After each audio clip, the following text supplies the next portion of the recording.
خوش اومدید به شماره دوم از پادکست رول.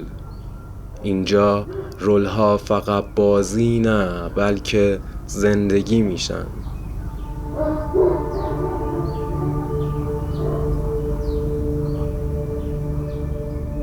این هفته سراغ رولی رفتیم که پورتری پیچیده از درونی ترین تناقض‌های یک انسان رو به تصویر کشید.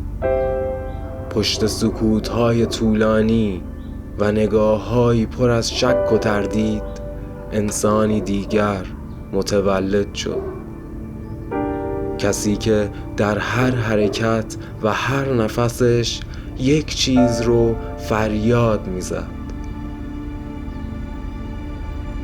آزادی.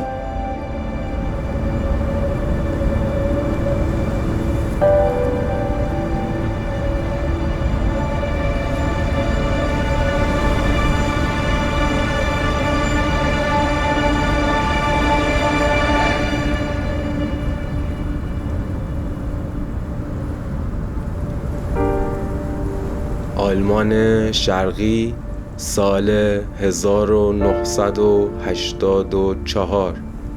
گرت ویسلر، افسر ارشد وزارت امنیت دولتی اشتازی. مردی که زندگی دیگران رو زیر ذره‌بین می‌برد و فقط یک چیز براش مهم بود: کنترل، نظارت، شنیدن. او مأمور شد زندگی یک نمایشنامه نویس و معشوقش رو زیر نظر بگیره.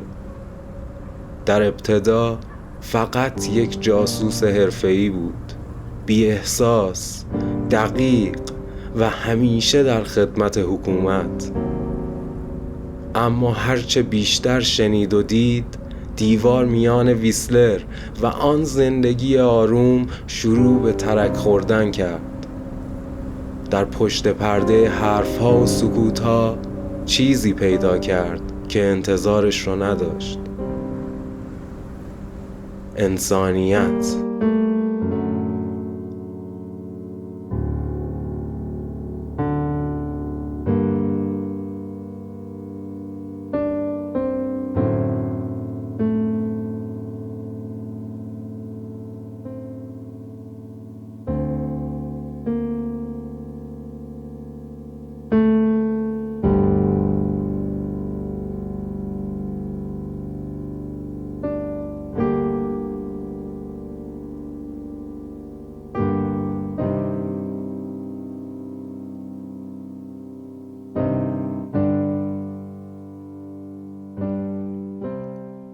ویسلر، مردی که محصول کامل یک حکومت سرکوبگر بود، آموزش دیده، دقیق و وفادار به سیستمی که بر هر نفس مردم سایه انداخته بود.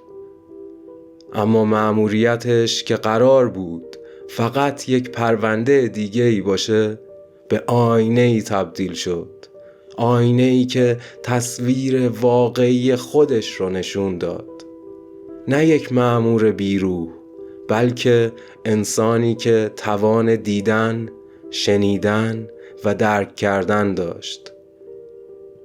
هر صدای ضبط شده، هر مکالمه نیمه تموم و هر سکوت، قدم به قدم او را از سیستم دورتر کرد، تا جایی که دیگه حتی خودش هم نمیتونست تشخیص بده کدوم واقعی تره: ویسلر مأمور یا ویسلر انسان.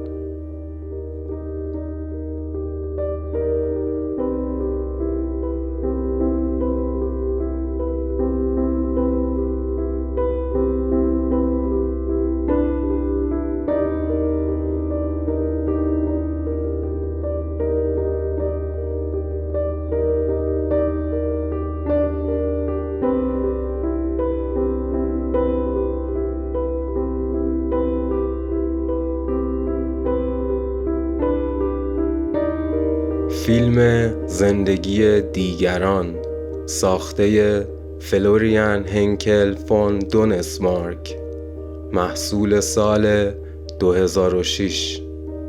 یک درام تاریخی سیاسی که ما را به عمق آلمان شرقی پیش از فروپاشی دیوار برلین میبره. داستان با ریتمی آروم اما نفسگیر پیش میره. کارگردان با هر قاب فشار و خفقان یک حکومت امنیتی رو روی شونه مخاطب میذاره. از اتاقهای تنگ و تاریک شنود تا خیابونهایی که حتی در سکوتشون صدای ترس شنیده میشه. بازی اولریش موهه در نقش ویسلر ستون اصلی فیلمه. او با کمترین دیالوگ و بیشترین سکوت تمام وزن داستان رو به دوش میکشه و همین سکوت ها هستن که فیلم رو به یکی از ماندگارترین آثار سینمای آلمان تبدیل میکنن.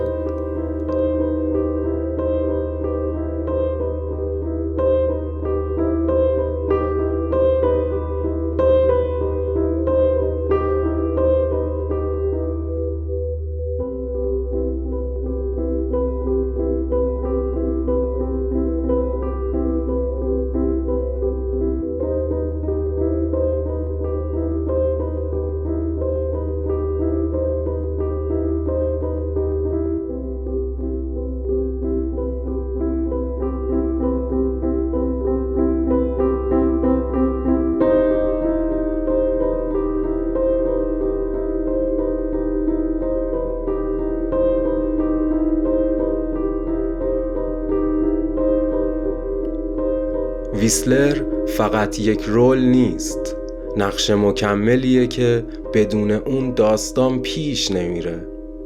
در آغاز ما او رو پشت هدفون میبینیم، مردی که شنیدن براش فقط یک وظیفه اداریه.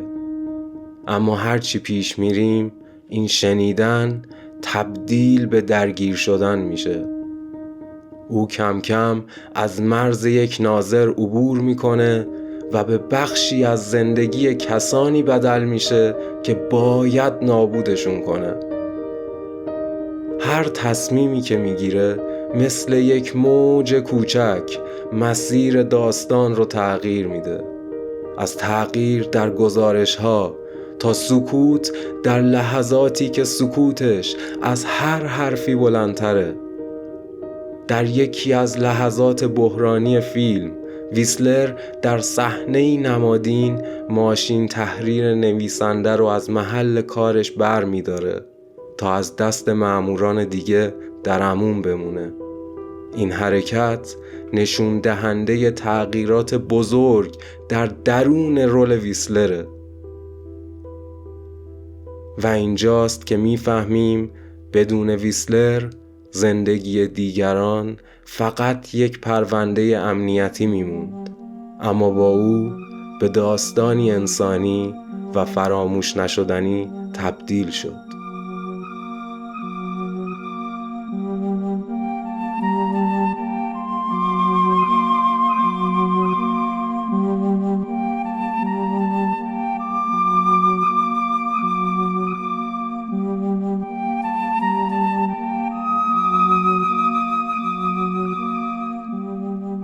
خارج از پرده سینما اولریش موهه مردی بود که خودش هم طعم نظارت و کنترل رو چشیده بود.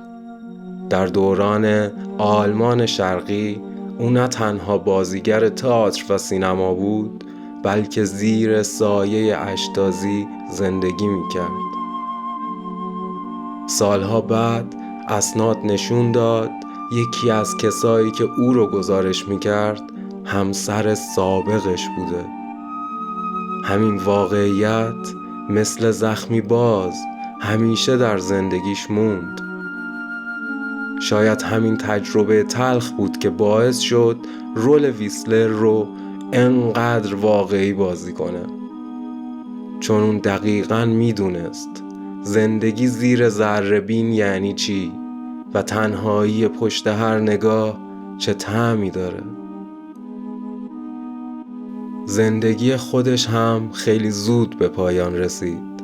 در سال 2007 تنها 1 سال پس از موفقیت جهانی فیلم زندگی دیگران، اولریش موهه بر اثر سرطان معده درگذشت و سینما یکی از صداهای آروم و قدرتمندش را از دست داد. اما سکوت او هنوز در گوش ما زمزمه میشه.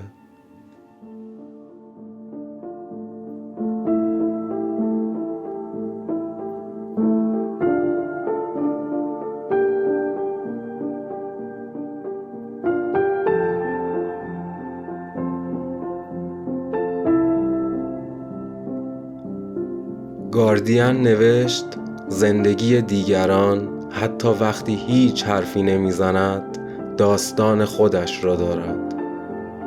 نیویورک تایمز اشاره کرد اولریش موهه با نگاه‌هایش عمق انسانی را نشان می‌دهد که کلمات نمی‌توانند. همینطور ورایتی گفته فیلم یادآور این است که کوچکترین تصمیم‌ها زندگی دیگران را شکل می‌دهد.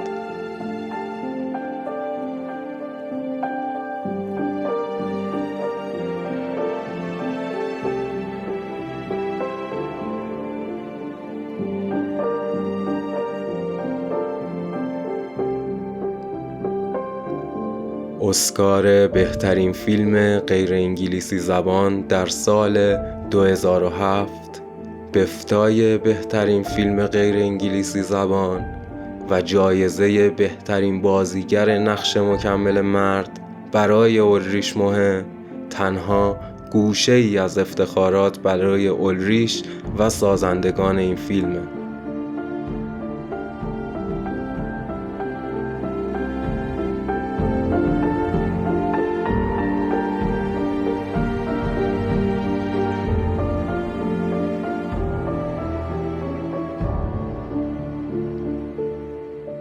زندگی دیگران به ما یادآوری میکنه که حتی در سخت‌ترین شرایط انسانیت همچنان حضور داره. ویسلر و بازی موهه نشان دادند که حتی کوچکترین انتخاب‌ها میتونن مسیر زندگی دیگران رو تغییر بدن و گاهی بزرگترین قهرمان‌ها همونایی‌اند که هیچ کس حتی اسمشون رو هم نمیدونه.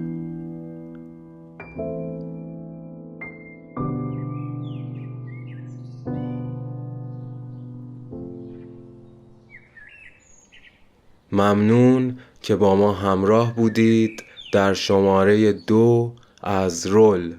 اگه خوشتون اومد ما رو در یوتیوب، اینستاگرام و پادگیرهای معتبر دنبال کنید. اینجا رول تو شروع میشه.